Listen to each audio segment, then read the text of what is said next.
Kebangkitan spiritual atau spiritual awakening adalah fenomena di mana sisi spiritual manusia mulai terbangkitkan. Peristiwa ini biasanya dimulai dengan munculnya pertanyaan-pertanyaan seputar eksistensi di dalam diri, seperti siapakah saya, mengapa saya dilahirkan ke dunia ini, mengapa Tuhan menciptakan manusia, di manakah Tuhan sebenarnya, atau pertanyaan-pertanyaan seputar eksistensi lainnya. Pertanyaan-pertanyaan ini baru dikatakan sebagai tanda kebangkitan spiritual kalau muncul sendiri secara alami di pikiran manusia, bukan karena dibuat-buat atau disengaja. Nah, kebangkitan spiritual walaupun memiliki banyak sekali manfaat besar dan bisa membuat manusia memunculkan kemampuan-kemampuan supernya, ternyata kebangkitan spiritual juga bisa jadi sangat melelahkan dan menyakitkan karena kerap didahului oleh depresi atau dark night of the soul. Tapi, apa sebenarnya sih yang terjadi pada tubuh manusia saat mengalami kebangkitan spiritual?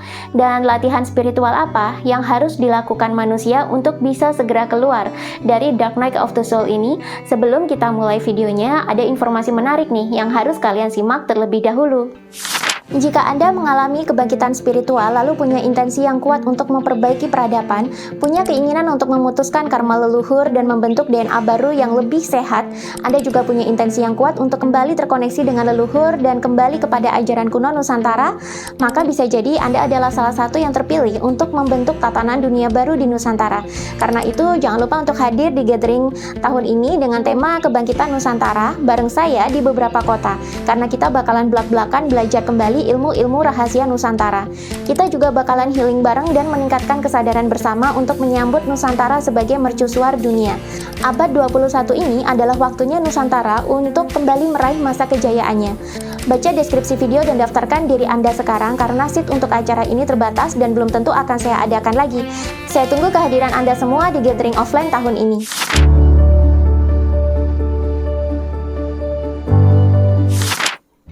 Sekarang ini banyak sekali orang yang mengalami kebangkitan spiritual dan biasanya prosesnya didahului dengan mengalami depresi. Di sini, rasanya manusia seperti benar-benar jatuh ke dalam jurang terdalam kehidupan, di mana ini sebenarnya juga adalah titik terendah manusia. Makanya, depresi yang sering melanda orang-orang sebelum kebangkitan spiritual itu disebut juga sebagai dark night of the soul. Bagi yang mengalami kebangkitan spiritual secara alami, proses dark night of the soul ini bisa berlangsung berhari-hari, berminggu-minggu, bahkan berbulan-bulan. Saat depresi melanda, tidak ada apa-apa yang bisa dilakukan manusia untuk bisa keluar dari proses ini selain pasrah dan melepaskan. Kalau ada di antara kalian yang masih berada dalam fase dark night of the soul ini, tidak usah denial atau melakukan penyangkalan terhadap kondisi yang ada. Karena denial hanya akan membuat penderitaan kalian terasa semakin dalam dan depresi tidak kunjung usai. Ingat, depresi yang terus-menerus bisa membawa kesadaran manusia semakin turun hingga ke level yang paling rendah, yakni level yang sangat dekat sekali dengan kematian. Jika manusia tidak kuat menanggung depresi, maka bisa berujung kepada mengakhiri hidup sendiri, seperti pada kasus-kasus merenggut nyawa diri sendiri yang pernah ada.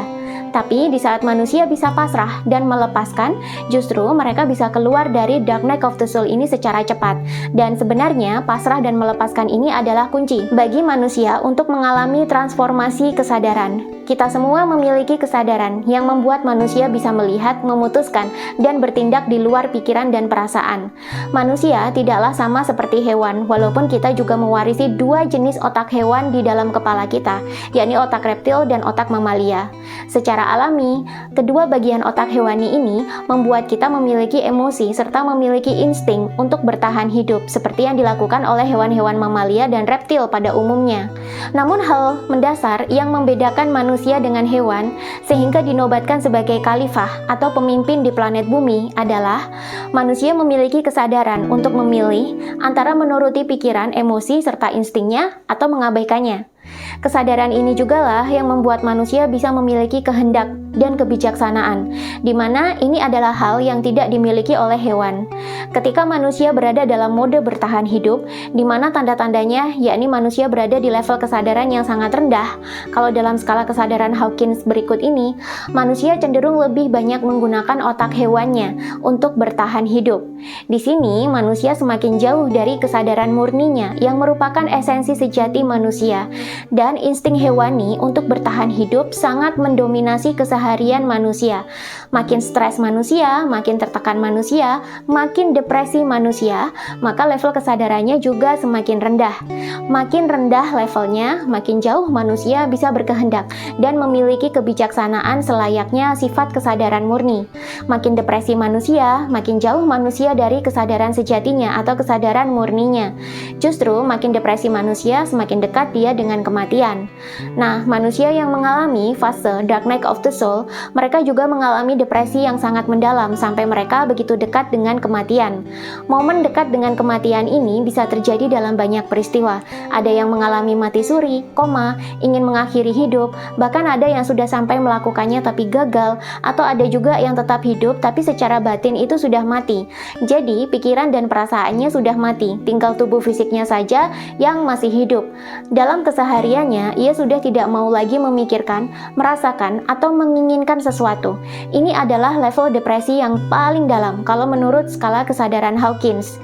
Jika kita mengalami kebangkitan spiritual, sebenarnya kita sedang dilempar kesadarannya secara drastis dari yang semula berada di titik terendah, kini langsung naik ke level kesadaran yang jauh lebih tinggi, level di mana penyembuhan dan penyelesaian segala masalah terjadi. Saat manusia mengalami kebangkitan spiritual, ia yang semula berada di level kesadaran yang paling rendah, yang begitu dekat dengan kematian, mendadak dilempar ke atas menuju level kesadaran yang jauh lebih tinggi, level di mana manusia mulai menemukan semangat untuk hidup kembali dan menyembuhkan diri. Segala masalah satu persatu teratasi, dan banyak keajaiban-keajaiban dalam hidup terjadi. Dan seringkali di awal keajaiban tersebut terasa seperti di luar nalar. Mengapa proses kebangkitan spiritual ini bisa sedramatis dan menakjubkan seperti ini? Penjelasannya ada di bab selanjutnya.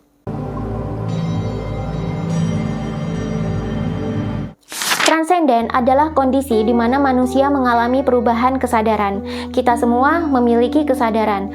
Karena kesadaranlah kita bisa hidup, berpikir, merasa, memutuskan segala sesuatu dalam hidup, dan bertindak. Kesadaran juga yang membuat manusia bisa terlepas dari pikiran dan perasaan, sekaligus mengalami proses berpikir dan merasa dalam hidup.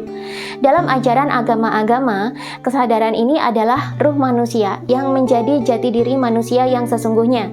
Mayoritas manusia ini terlahir dan hidup di dunia tanpa menyadari dirinya sendiri. Kesadaran ini membuat kita bisa mengenali diri kita sendiri secara sadar.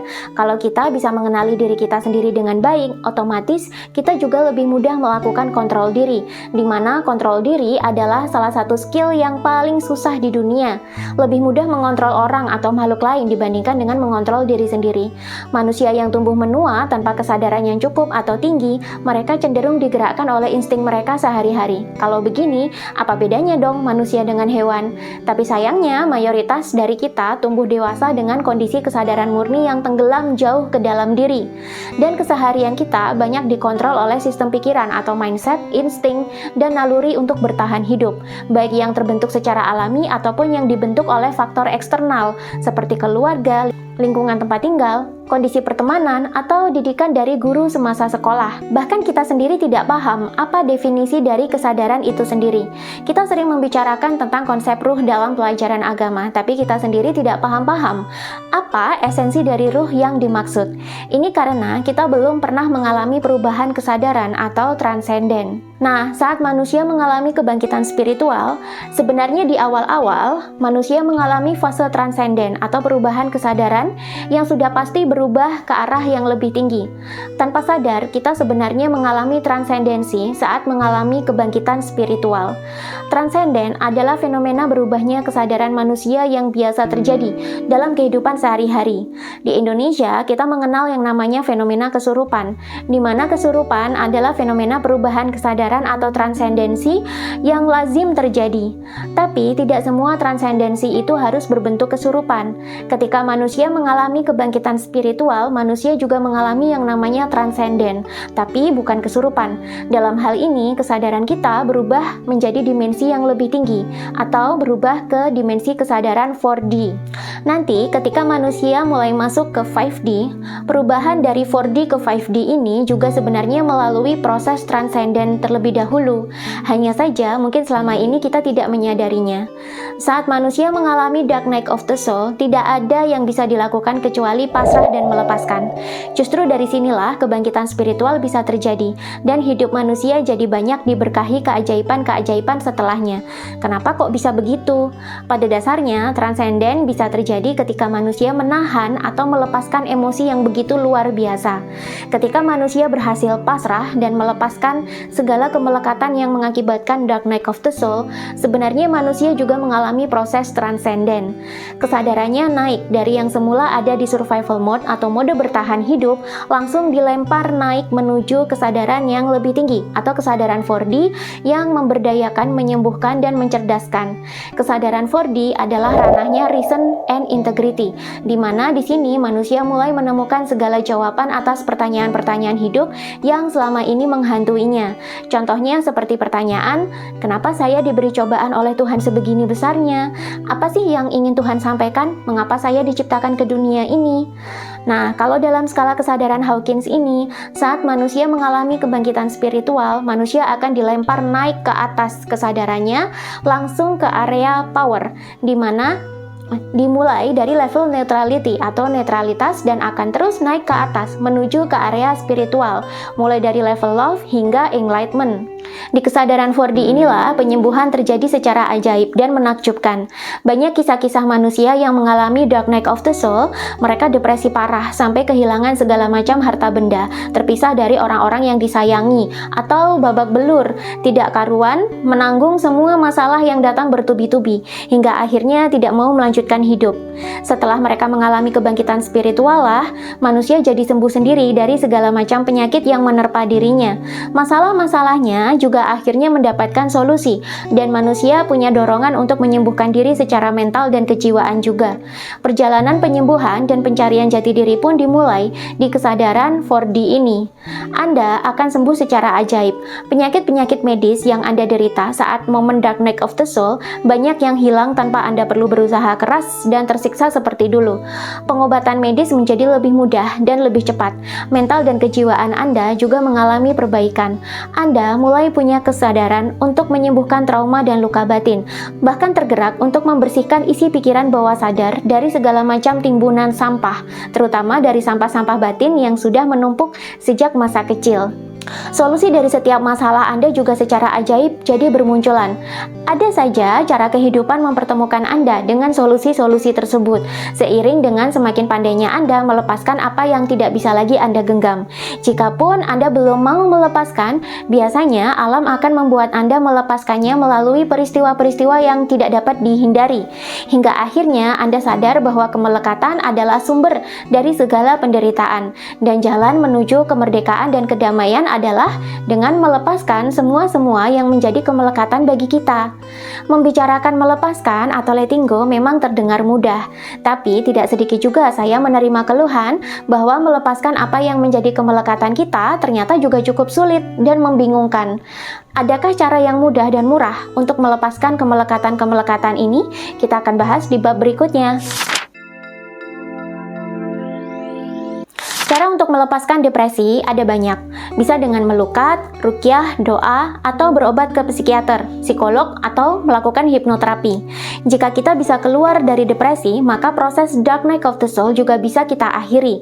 Tapi tak sedikit orang yang terpaksa menghabiskan jutaan rupiah untuk berobat ke dokter, psikolog, dan terapis untuk melepaskan kemelekatan yang menjadi penyebab dari depresi ini. Lalu bagaimana nasibnya jika Anda adalah seseorang yang sedang tidak mampu secara finansial? Bahkan untuk bertahan hidup saja sehari-hari masih kurang, apalagi menyembuhkan diri ke tenaga-tenaga profesional yang tentu saja membutuhkan biaya yang besar. Sebenarnya ada cara yang lebih murah dan efisien untuk membantu manusia melepaskan kemelekatan-kemelekatan ini. Cara paling murah dan mudah adalah dengan meditasi. Dengan cara diam saja sebagai pengamat atas apapun yang terjadi di momen sekarang. Dengan sendirinya pikiran lama-kelamaan akan hening. Disinilah proses pasrah dan melepaskan melepaskan bisa terjadi secara alami. Anda tidak perlu memaksakan diri untuk melepaskan. Cukup diam saja, amati, dan biarkan proses tersebut terjadi secara alami. Ini sudah mekanisme alami dari pikiran. Ketika pikiran diamati, maka ia akan hening-hening sendiri. Jika dalam meditasi sekali masih ribut, ulangi lagi besok, besoknya lagi, dan seterusnya, sampai pikiran menjadi hening-hening sendiri. Saat pikiran dan perasaan sudah menjadi tenang, disitulah Anda selesai melakukan yang namanya pasrah dan melepaskan. Tidak jarang fenomena ini juga diikuti dengan munculnya perasaan damai atau syukur yang luar biasa besar. Sebenarnya, faktor utama pemicu depresi adalah pikiran yang terus-menerus cemas, khawatir, dan sibuk menyangkal apa yang telah terjadi. Inilah yang menimbulkan kemelekatan yang menjadi sumber penderitaan. Ketika Anda overthinking, Anda sebenarnya sedang berusaha mempertahankan apa yang menjadi kemelekatan Anda supaya tidak lepas. Selama Anda masih bisa melekat, maka selamanya manusia akan menderita. Agar terlepas dari penderitaan ini, maka kuncinya adalah dengan pasrah dan melepaskan. Nah, di saat manusia sudah pasrah dan melepaskan, proses transendensi secara bawah sadar akan terjadi. Anda merasakan seperti kosong, dan tubuh terasa seperti hampa, seperti tidak ada jiwa dan mental lagi. Anda tak lagi ingin merasakan atau memikirkan sesuatu. Dalam filsafat Jawa, fenomena ini disebut sebagai mati sakjroning urip atau mati dalam hidup. Di saat inilah terjadi perubahan besar dalam tubuh Anda. Energi Kundalini yang merupakan energi sakral yang sangat kuat bisa naik dan terus memanjat ke atas sambil membersihkan semua cakra-cakra yang ia lalui. Semakin ke atas, semakin meningkat level kesadaran Anda. Manusia mulai punya semangat hidup kembali. Solusi-solusi atas masalah hidup tiba-tiba bermunculan. Mental dan kejiwaan menjadi lebih sehat. Bahkan, mulai muncul kesadaran untuk memperbaiki diri hingga generasi selanjutnya. Anda memulai perjalanan panjang untuk penyembuhan. Anda mulai membuktikan bahwa di balik kesulitan ada kemudahan. Dan ini dibarengi dengan pertanyaan-pertanyaan seputar eksistensi atau jati diri mulai bermunculan di dalam batin. Apa saja sih pertanyaan-pertanyaan tersebut?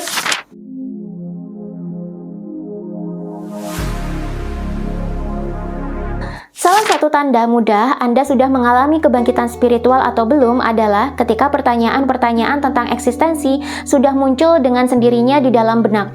Berarti Anda sudah mengalami kebangkitan spiritual. Nah, pertanyaan tentang eksistensi itu ada banyak.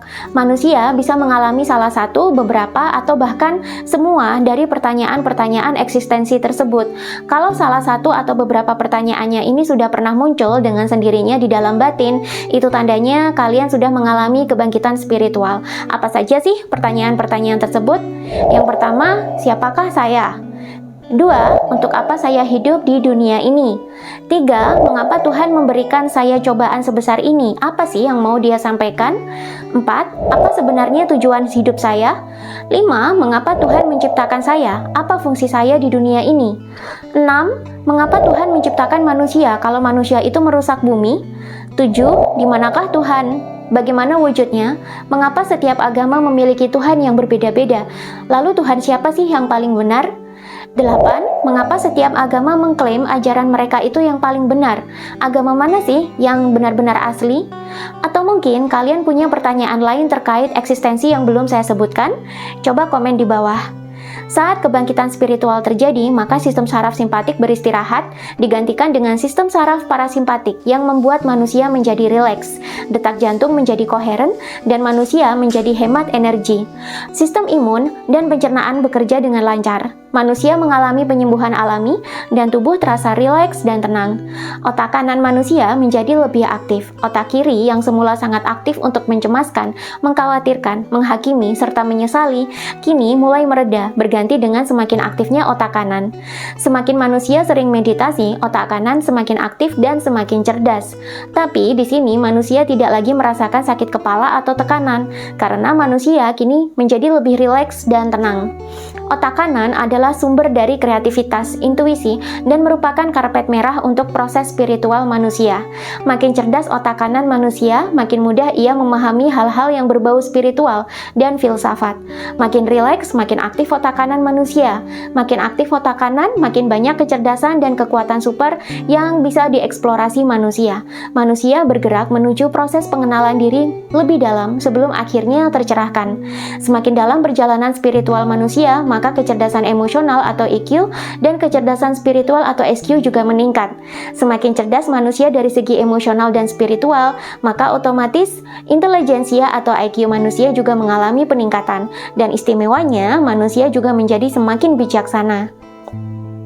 Seiring dengan berjalannya waktu, kemampuan-kemampuan super manusia juga mulai muncul satu persatu. Di zaman dulu, kemampuan super ini dianggap mukjizat atau karomah. Di zaman ini, hal ini perlahan-lahan akan menjadi sesuatu yang lumrah. Manusia seperti memiliki kemampuan dewata. Ini bukanlah mitos, tapi keniscayaan yang semakin besar kemungkinannya untuk terjadi. Kemampuan-kemampuan super yang dulu dianggap gaib, di zaman yang baru nanti akan menjadi teknologi sehari-hari bagi umat manusia.